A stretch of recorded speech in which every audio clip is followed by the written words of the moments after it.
Hi guys, it's Kim here, and I'm with Eric Stutter, who's the senior design producer for Murdered Soul Suspect. Hello. Howdy.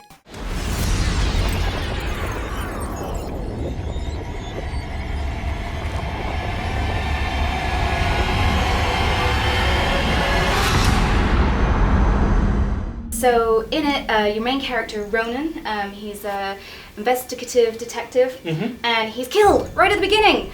Oh no! What a way to begin a game. Yeah. So the idea is he's investigating his own murder.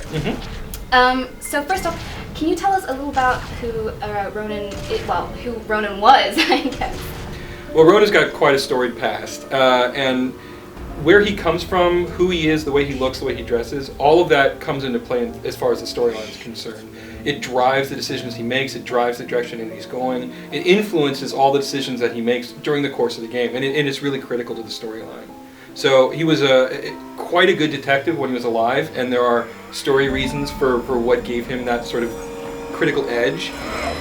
Being a ghost is definitely a double-edged sword. He can't just go around and interact with objects, pick them up and sort of turn them around in his fingers like a regular detective could. So he's obviously bound by that limitation, but it's freeing in a sense because as a ghost he can do things like possess human beings, and he can't actually control the human being, but he can see through their eyes, he can hear through their ears, he can influence their thoughts, which gives him the ability to discover things that a living detective would never be able to find out.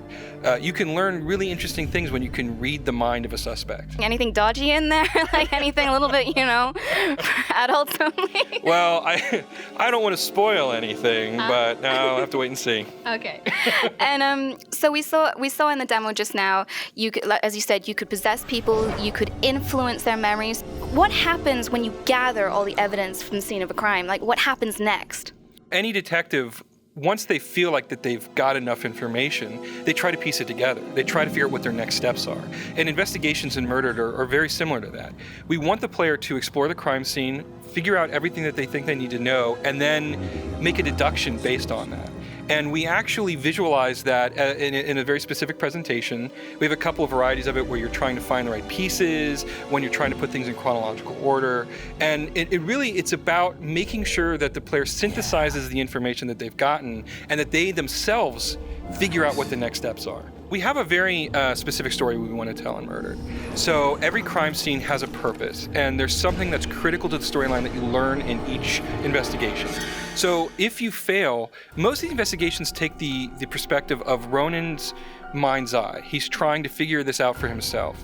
And so we ask the player to try again, to figure it out. Now, there are rewards for doing investigations better, to being more efficient with your investigations, but at the end of the day, it's really important that we want the player to succeed, because we want them to continue with the story. We want them to continue to learn about who this character is and what happened to him. As well as kind of exploring the crime scene, you could also enter buildings, have a snoop around, and in that you could, just walk through walls and get up to all kinds of ghostly exploration.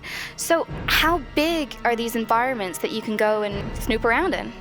The apartment that you saw in the demo, which was 4 floors, it was a complete apartment, is the smallest environment we have in the game. Murdered is a big game. Yeah. So, and these are all full of side quests as well. And are there a lot of side quests to get stuck into? So we have a lot of varieties of optional gameplay. We have objects that you can interact with and collect, which gives you insight into what the dusk is, who some of the characters are. We also have smaller incidental side quests, which basically give small insights into what it's like to be a part of the dusk, or what it's like to be a ghost, and sort of get to be a poltergeist in that way. But we also have larger fleshed out side quests that actually have entire stories unto themselves, which gives you insight not only into the people who live in Salem, but also who Ronan is. Okay, so you mentioned a lot about ghosts. I mean, obviously this is a game about ghosts, and you see a lot of ghosts inside the dusk when you're wandering about the place. So is this a scary game? Is it a horror game? Would you classify it as that? There are going to be scary moments, but I wouldn't classify it as a horror game. We're not trying to do a lot of cat in the closet scares. We're not trying to scare people unnecessarily. It really is about how would you solve a crime when you are the victim of that crime.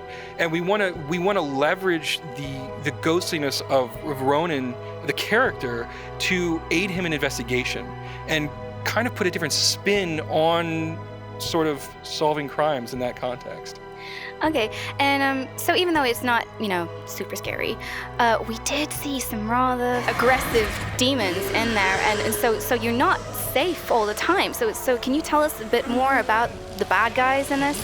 The demons actually used to be humans. The longer you exist in the dusk, the more likely you are to be corrupted by it, and ultimately, even humans succumb to it. These creatures, the only shred of humanity they have left is this survival instinct, where they believe that if they devour the souls of other ghosts, they can somehow regain their humanity.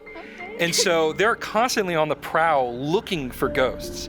The interesting thing is the more powerful the ghost, the more attracted they are to them. So in that sense, Ronan is kind of a good meal ticket for them. We want players to approach combat intelligently. It's not a run and gun game. So we want the player to come into a space, think about what they have at their disposal, the ability to pass through, the ability to possess humans, build a strategy, execute on the strategy, and then adapt to that strategy. Murdered Soul Suspect, it just seems to have come out of nowhere, and it looks amazing, and it really, I'm really looking forward to kind of getting in there and exploring and sniffing out what's going on. And I love the idea of a ghost, but where did this concept come from? Like, it's so strange. Where did it come from? So Murdered is definitely an interesting development story.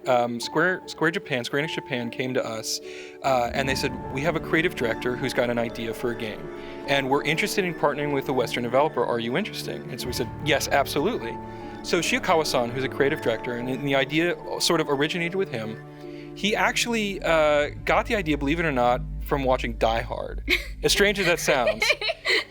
He was watching the movie and he thought, well, what would happen if John McClane died and somehow wound up as a ghost inside of this building? Yeah. I mean, he wouldn't stop. He wouldn't just resign himself to his fate. He'd find a way to overcome those odds because he's John McClane, and he would beat the bad guys. And it was sort of that kernel of a notion that became Murdered. We did a couple of prototypes. We sort of figured out sort of the tenor, the scope of the game that we wanted, and the demo is sort of the culmination of all that. That's brilliantly mad. But yeah, so I'm really looking forward to seeing more of this. Can you just tell us what formats it's coming out on and when we can see it, when it's going to hit the shelves? Sure. Murdered is early 2014, and it's going to be on Xbox 360, PS3, and PC. Thank you very much, Eric. Thank you.